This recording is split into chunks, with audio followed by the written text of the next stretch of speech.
everyone to today's webinar. Thank you for joining us today to learn about Equip, an app that leverages HMIS data to provide valuable information about youth homelessness at the COC level. We'll send out a PDF of the presentation after the webinar, and a recording of the webinar will also be posted on Chapin Hall's website. Please let us know who's attending today's webinar by putting your name and organization in the chat. To ask questions during the webinar, please use the Q&A function. Before we get started, we have a quick poll for the audience. Isabel?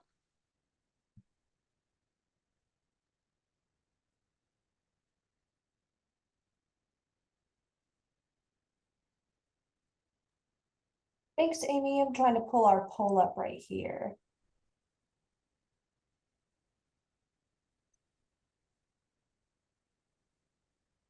Preston, I think I'm not the host anymore, and that's why I'm not seeing the option to pop up our poll. Can you please pop it up for us? Okay, now I have it. Here we go.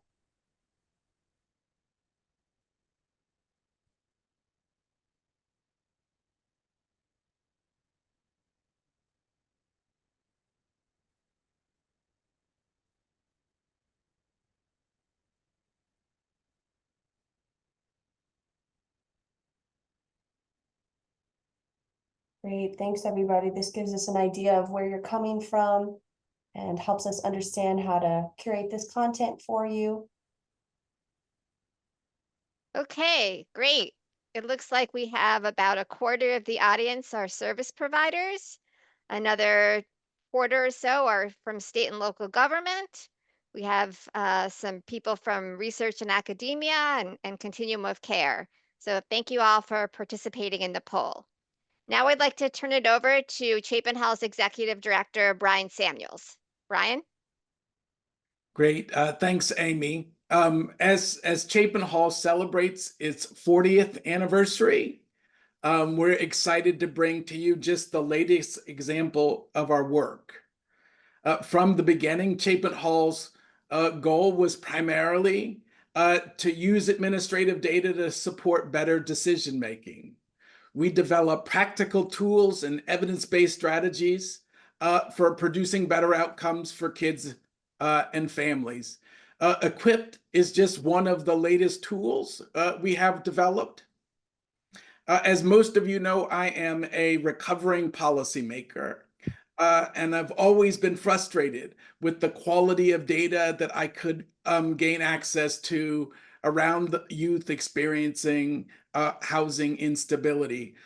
Whether that was as a deputy director for the Health and Human Services System in Nebraska, serving family homelessness, or the child welfare director for the state of Illinois and dealing with youth who are running away from care, or even as chief of staff for the Chicago Public Schools and trying to understand the experiences of unaccompanied youth. In all of those circumstances, I was frustrated with the quality of the data. I also had the unique experience of working at the federal level at ACYF, where we too did not have the access to the quality data we needed to make better decisions. So one of the things that we did when I arrived at Chapin was to go after getting better data. And part of that process included the Voices of Youth Count, where we produced the first and only national incidence and prevalence study of youth experiencing housing instability. Most recently, we did a project in New York City looking at cash transfers for young people experiencing housing instability, again, to gain better data and insights into more effectively meeting the needs of young people. We continue to partner with government agencies, local providers to move more close to ending youth homelessness. And so I'm excited and hope that you will enjoy the presentation today and to use the Equipped app to promote better service, innovation, and effectiveness. Back to you, Amy. Thanks, Brian. Next slide, Maddie. So before we get started, I just wanted to thank the U.S. Department of Housing and Urban Development for funding the project that led to the development of the app. Next slide, Maddie. So before I turn it over to Maddie to who will give an overview of the app, I wanted to just say a few words about the project that led to its development. These are the folks you'll be hearing from today. I'm Amy Dworsky. I'm a senior research fellow at Chapin Hall. You'll also hear from Maddie Youngren, a policy analyst at Chapin Hall, from Andy Pope, who's the senior director of data and research at United Ways of the Midlands, and Rob Brodrick, formerly of the Partnership Center. Next slide, Maddie. So the Youth Homelessness Data Solutions Project was a project that aimed to develop innovative and replicable methods for using administrative data to do several things. Count and describe the characteristics of youth experiencing homelessness. Next, estimate the prevalence and incidence of youth homelessness and explore pathways into homelessness from youth serving systems. Next slide. To achieve those goals, we engaged in a variety of activities. These included hosting a virtual learning consortium, inventorying and appraising administrative data from multiple agencies in South Carolina, and linking and analyzing data from South Carolina's 4 Continuum of Care, along with data from those state agencies. And one of the other things we produced was this app. We also have a guide for leveraging administrative data to better understand youth homelessness and a guide for using the app. And so now I'm going to turn it over to Maddie, who's going to provide a brief overview of EQUIP. Maddie?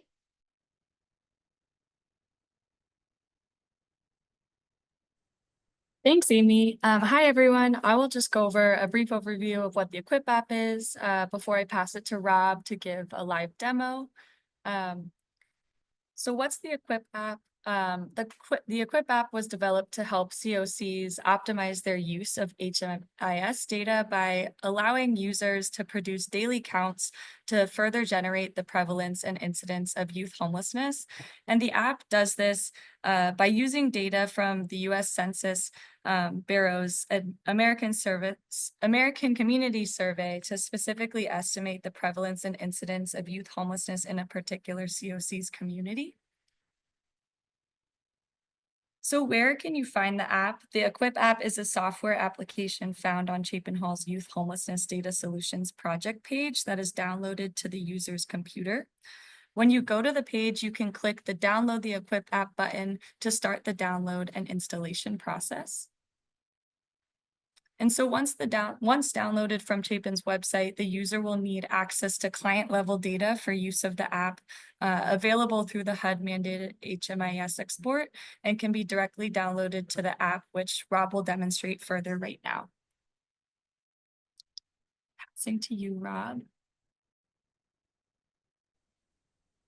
Thanks, Maddie. It's my pleasure to introduce to you the EQUIP app.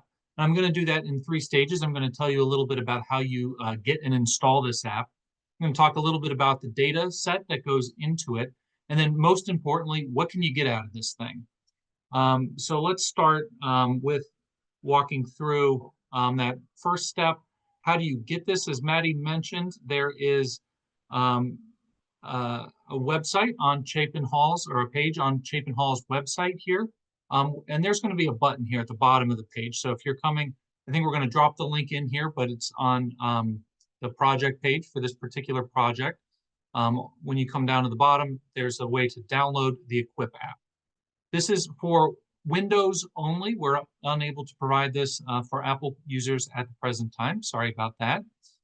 When you get that, you'll get a setup file that comes in, and this will work like installing any other application to your desktop computer. So you'll be able to double click that, go through an installation wizard, and that'll leave you with, at the end of the day, if you put it on your desktop, a little icon that you can click and run. So just like any other application. It is important that it runs directly off of your desktop because of the client level data involved. When you open that up, You'll get the app. This is what it looks like before anything is in it. And then the very first step will be to import some data into this app. So let me talk about that data source for a moment. This data source is a client level data source. So in many HMIS software systems, this will depend on your software and your vendor. This is sometimes restricted to system administrators. So you may have to work with your HMIS system administrator to get this particular file, although all HMIS vendors produce this file. So if you're the system administrator and don't know how to get it, work with your vendor. Which file is this? It's this one. If I open it up, we talk about the HMIS CSV as if it is one CSV. All of these reports, of course, are made up of multiple CSVs in a zip file together. And this is what the contents of this are. If you're a COC provider and you're looking at this, you notice that it's not the annual performance report, the APR, it's not the LSA, it is not the system performance measures. This is the one that has the client level data into it. It often comes in both hashed and unhashed formats, and either will work in this particular app. So that's the data source that we use for Equip. Once you drag, you can either drag and drop that onto the file, or you can click Browse and find it. You're going to go ahead and select, it should automatically read in the correct report start date, end date, your COC, and the HMIS CSV version that you're using. For most people, that's the new 2024 version, unless you're using an old historic version at this point. So double check those dates, double check that you have the right COC, because it will automatically use data for your continuum from the Census Bureau in the background. So you want to double check that. You can change the dates if you want to look at a more narrow format. So you'll see I have about a 4-year data set of data in here. It may be over just one HMIS project, or you can run this over up to all of the HMIS projects in your COC. So that's up to you, but it is built to handle system level data. So that's part of this. Once you hit go, it'll take a moment and load, and we're going to get some results. There's 2 types of results that'll come in here, and I'll walk through those momentarily. One is on the counts of clients that we're looking at, as well as the incidence and prevalence rates. The other is going to be what we call daily homeless youth counts. I will talk about both of those momentarily, but before we get into that, there are some filters. You have a lot of options in the Equip app, and that's what makes it so powerful, is you can really slice and dice your data in different ways. The first thing is, which type of clients are we looking at? Are we looking at youth or all clients? It is possible to look at everybody who's in this report if you want to use it for other purposes. But we've explicitly built this to look at youth, so that's what we're putting in here. You can select an age range. We know a lot of people are thinking about individuals who are 18 to 24, but sometimes you want to look at a larger range, 12 to 24, or just 12 to 17 if you want just the minors.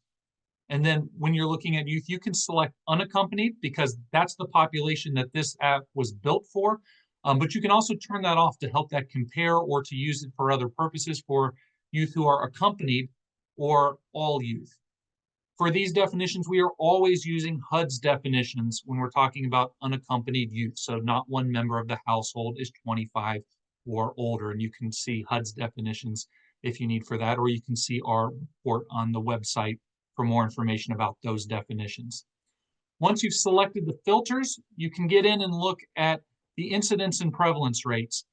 Incidence and prevalence, of course, are 2 words. Incidence means basically the rate or the percentage of new folks, in this case, unaccompanied youth, who are becoming homeless in this period of time, have a new episode of homelessness, versus prevalence, the rate or percentage of individuals who are homeless during that time. That's the difference between those. So you need a denominator. You need to know how many people in your COC fit that demographic category at the time. And so we use census statistics to do that. Those are preloaded in this app. Census statistics aren't always caught up to the current year. So we have to go back a few years, but they don't change that fast. So you'll be okay. But if you do have older data, you can come back and pick, into some older fields, or you can just go with the most recent available. Once you have that, you're able to use this to look according to census categories. Remember, we have to divide by census categories here. So this app will look at age, gender, race, or ethnicity of your population using the HMIS data and the census data. So sometimes HMIS has a few more categories than the census does.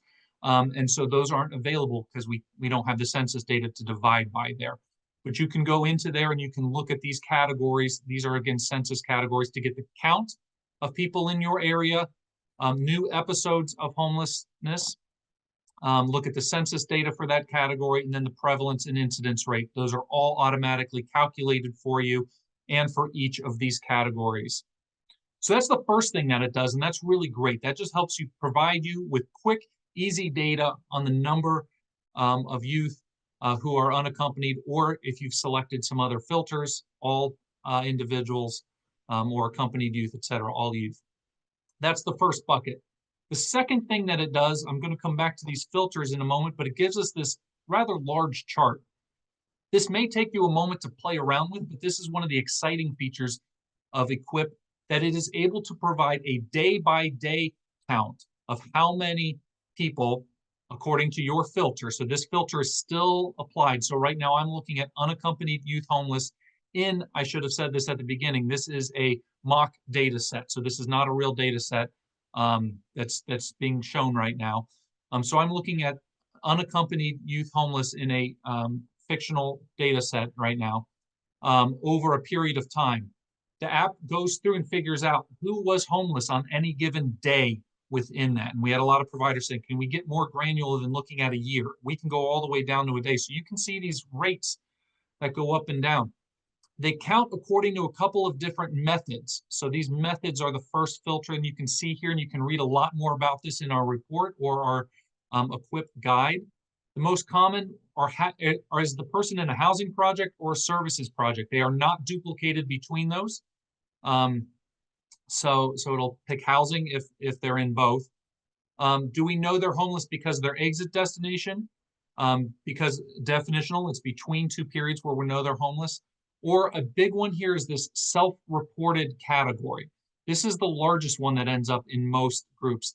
For those familiar with the HMIS data, this is the 3.917 data, or if you're used to intaking it, it says, on what date did you become homeless? So this is self-reported data going back in time. For those looking at this, that's why that curve will close to the end. And the last day of your report, there's no one self-reporting previous homelessness for that date. So that looks backwards in time. And you can read our report on the usefulness of this. There's an open conversation about what to do with this self-reported data, but you can turn it on or off. And we have some suggestions in our report on why that may be useful or when it may be useful. So you can look at that. And these different lines, when you get to look at this a little more closely, it may be small on your screen right now, but you can see which of these bars correlate to which of these methods, or just the total number of folks who are homeless. This allows you to see seasonal variance, summer versus winter. This allows you to see spikes in your data. Sometimes we see these really weird spikes coming or going, and that can give you a lot of information based on who's there and how we know that they're there in the system. Of course, you can go through and filter this by the same selections we have above: race, gender, and ethnicity. Those are all available in there to turn on or off to look at various subpopulations. Now, let's say you get this chart and you're like, that's cool, I want to really drill down and get this information. Can I print this out? You sure can. There's this little button, hide or show table. If you click that to show the table, it'll effectively show you these counts. What are those numbers on either a week, month, or annual scope? So if you switch that, it'll show you over, remember, I have a multi-year data set in here, so that'll look different by year, by month, or by week. You can export this chart as a CSV, so you can take this right out of there and use that if that's helpful to see trends or to plot differently or create different visualizations for your COC. Or you can also export the client data back out. And of course, if you put hashed data in, you are going to get hashed data back out. You want to be careful with this and make sure everyone has the correct data permissions to be sharing and using that client level file. But if you export that back out, that will give you the process. Who are we counting on these days and how are we counting them? So you can go through and see that. Some COCs use that also to correct errors in the data set. So if you're able to use this and you say, ooh, there's something going on in this day, you can drill down and figure out what's going on there by looking that up and then going back into your HMIS to go learn more about that person. Those are the high level features of this. And I'm now going to pass this over to Andy Pope, one of our partners in South Carolina, who's going to tell you about some of his local use of this app. Andy.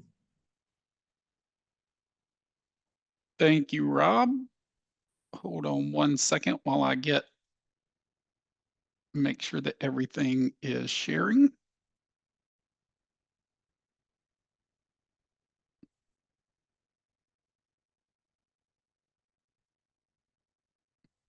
All right. Well, thank you, Rob. First of all, I'm Andy Pope, and I work with with the Midlands Area Consortium for the Homeless. We are COC located in the Midlands of South Carolina. Our COC is largely suburban.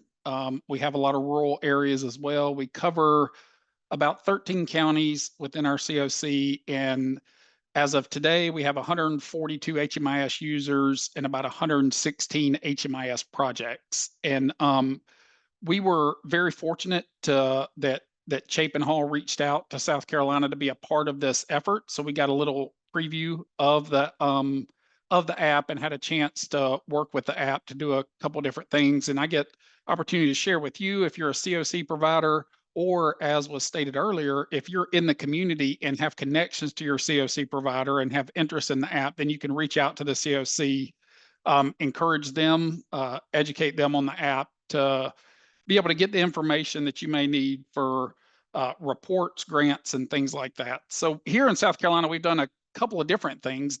One of the biggest thing that was most effective for us is the ability to get an unaccompanied youth count. All of the canned reports generally that are in HMIS have accompanied and unaccompanied youth, and we have always on the back end had to do tons of work in order to get that count and number out. You pull the information, the CSV file, load it into the system, and just like that, you get the number of unaccompanied youth, which is so much better than it used to be for our COC and for our system administrator here in terms of working with that information. The other is we have increased our ability to respond to youth service providers and their data requests. So many of you, whether you're a COC or not, you work with youth service providers who are always trying to identify additional resources.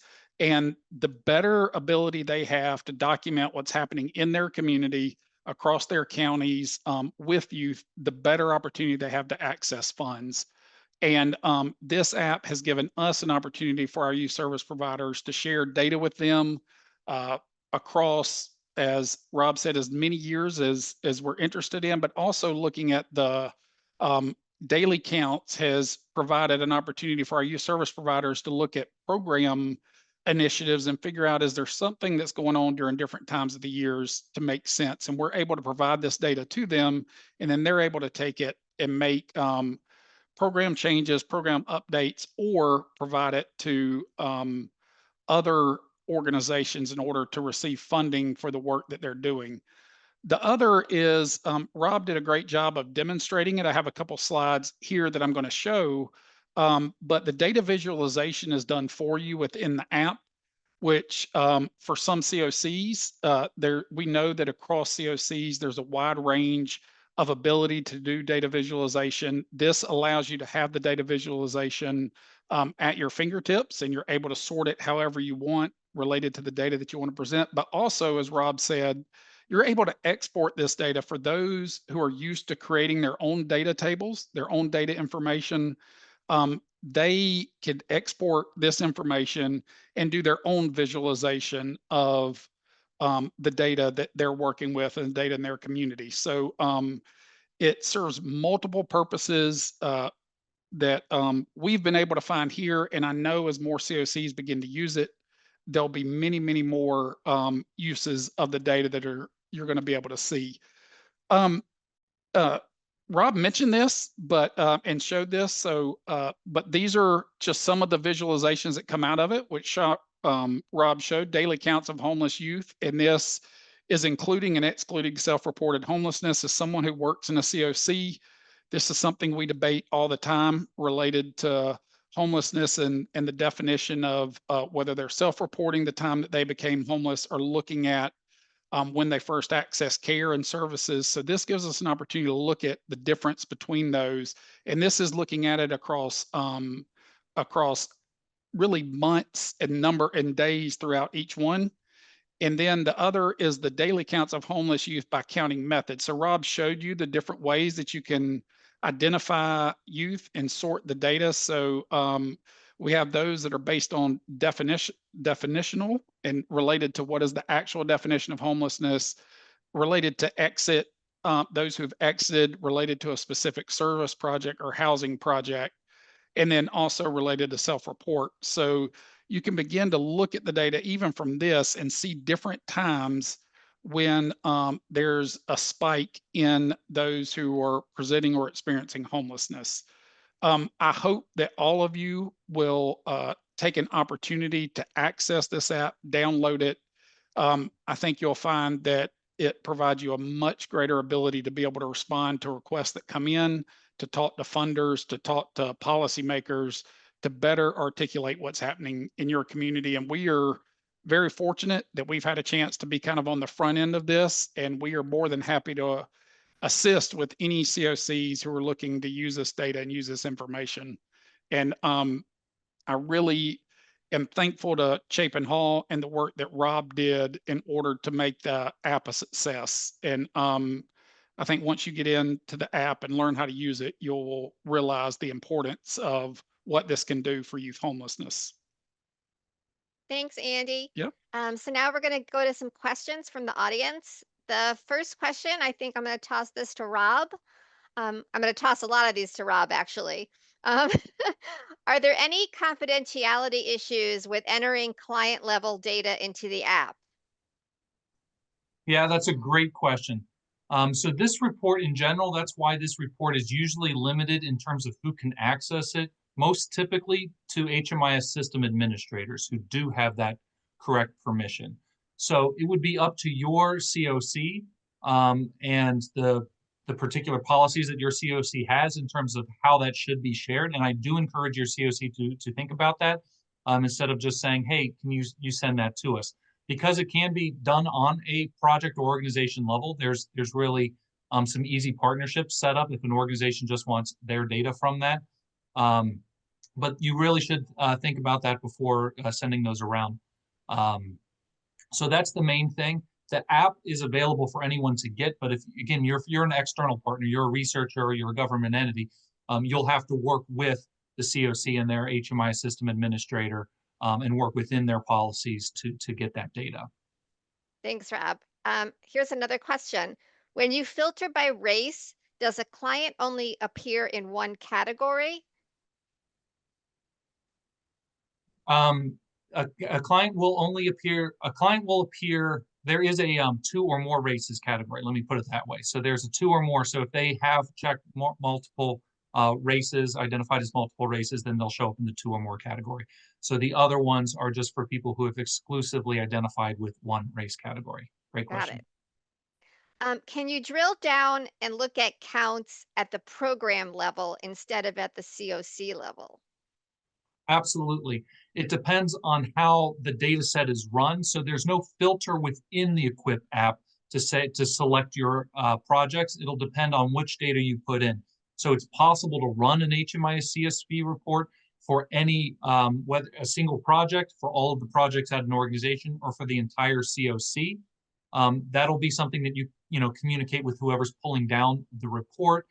For most HMIS vendors, in the software, that'll be called something like a reporting group. So whatever they select as that reporting group, which could be a single project or it could be multiple projects or the entire COC's version. So that's something you work out with the data set when it goes in.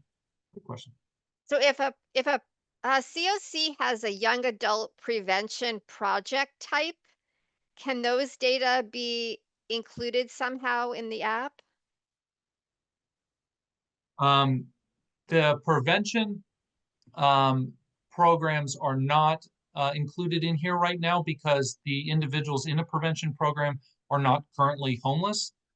So they would not show up in this. You could put those clients in there, like in a data set, but the app should not recognize them as homeless unless there's another reason system-wide to be doing so. But usually they do not qualify as homeless in a Great. prevention program. Do you recommend monthly, quarterly, or annual downloads of the CSV file?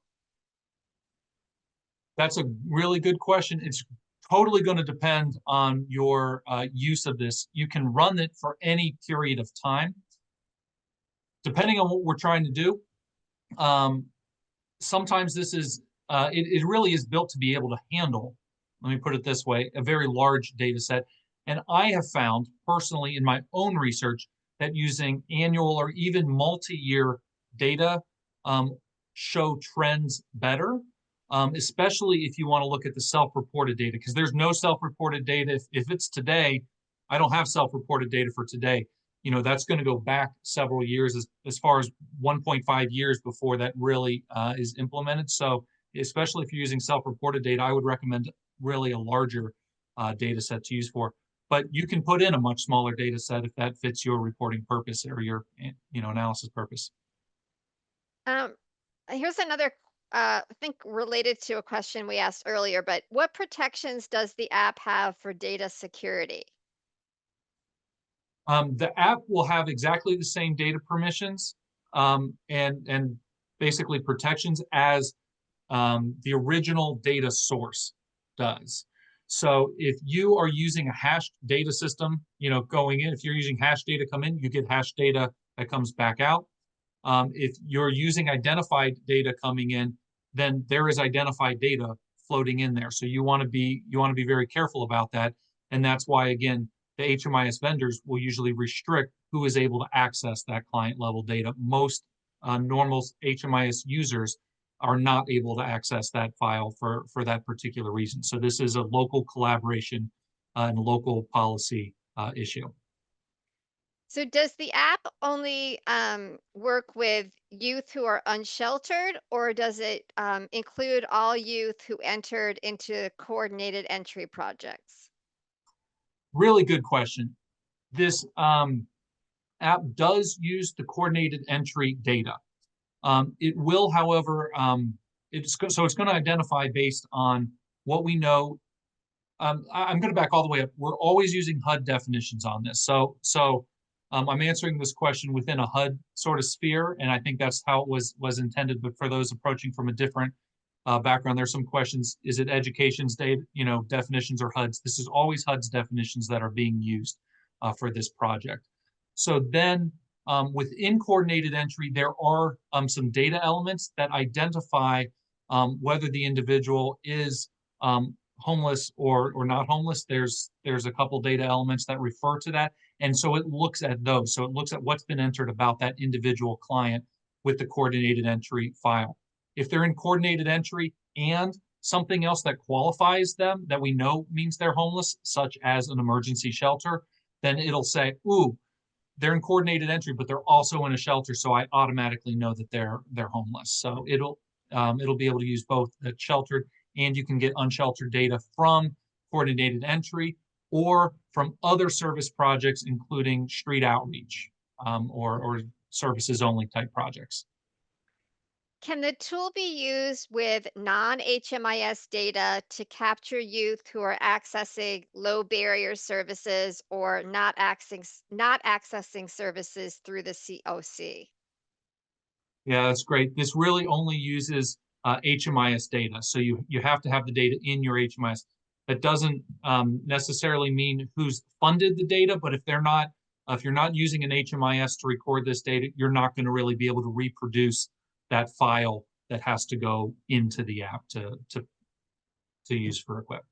And will the app capture youth who are enrolled in housing projects like transitional housing, rapid rehousing, and host homes? Yeah, great question. For transitional housing, rapid rehousing, even permanent supportive housing, we do use all of the data that's put in there from before their housing move-in date. So if they're identified as homeless, so for rapid rehousing, permanent support housing, you have to be homeless to qualify. So prior to your enrollment date or your housing move-in date, excuse me, the app will count you. I think Andy was trying to get in on something else too there.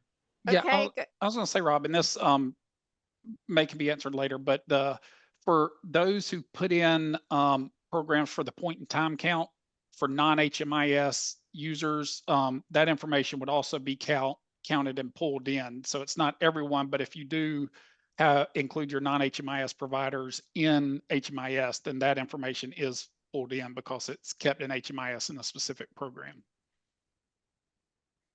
Thanks for that. That's something we saw in the South Carolina data set because they enter in for their PIT counts. So we're able to see what that impact of the PIT count looks like and how does that measure up to other fluctuations throughout the year. Right. So the results table shows a client count and an episode count, but the episode count is less than the client count. How is an episode defined? Oh, great. Episodes are pretty much always going to be fewer.